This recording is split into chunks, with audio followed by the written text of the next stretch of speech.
Hello, and welcome to this debate presentation regarding the Forbidden City. I'm Richard Kirkham,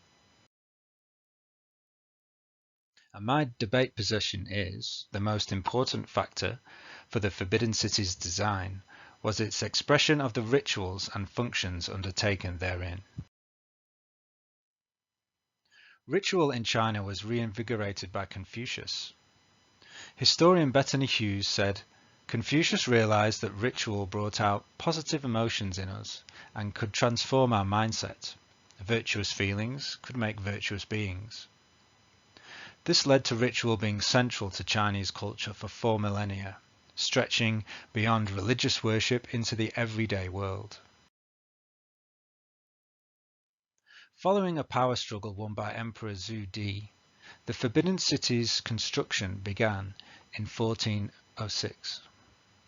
His aim was the same as any dictator's, preserve power, and his method aspired to a shared prosperity. Religious belief was such that ritual enabled prosperity. Therefore, ritual underpinned the Forbidden City's design. Once built, the complex facilitated ritual in an unprecedented way, thus consolidated power. Analysis of the Forbidden City's design repeatedly suggests ritual is foremost. This figure depicts the symmetry across a north-south axis, significant because they're the attributed directions of earth and heaven, and that the emperor, the son of heaven, would gaze towards the heavens and midday sun. His throne was placed on the axis, as were the most important halls, palaces, and gates between the ritual precincts. The specific functions of the larger buildings clearly imply the ritualistic priority. The halls of supreme harmony, central harmony, and preserving harmony were used for major ceremonies. The palace of earthly tranquility hosted weddings, and the emperor performed rituals to facilitate harvests in the temple of agriculture. Zhu notes the significance of site placement, whereby central buildings hosted ceremonies of the terrestrial court, and the periphery was associated with sacrifices to celestial gods. The nearby temples of heaven, sun, moon, and earth, used for prayer and sacrificial ceremonies, are linked by a circle.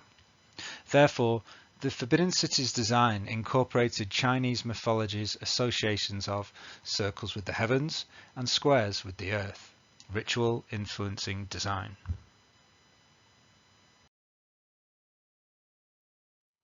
Like all cities, there are not just a concentration of buildings, but also space between.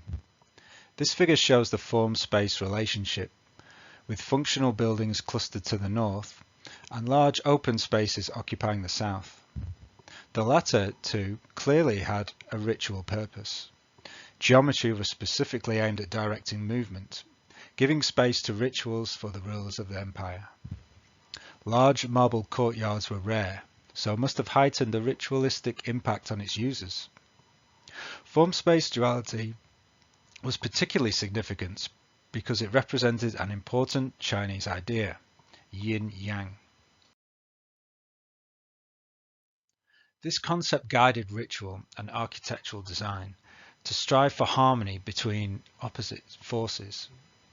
As religious scholar Martin Palmer remarked, humanity's role is to keep the balance, and we do this through ritual.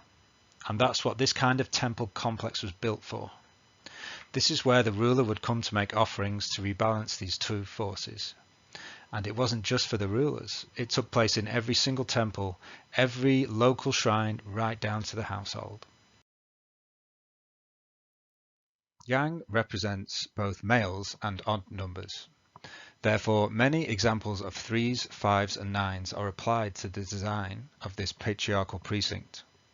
For example, 3 halls of harmony and 5 golden water bridges.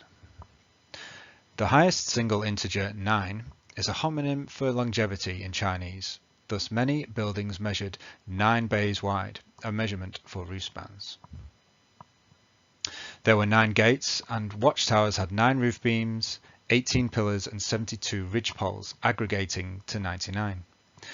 This use of 9 and its multiples was a deliberate nod to the emperor's number. There are also many 9:5 length-width ratios as per Fu and Zhang. An alternative position is that aesthetics was the most important design factor.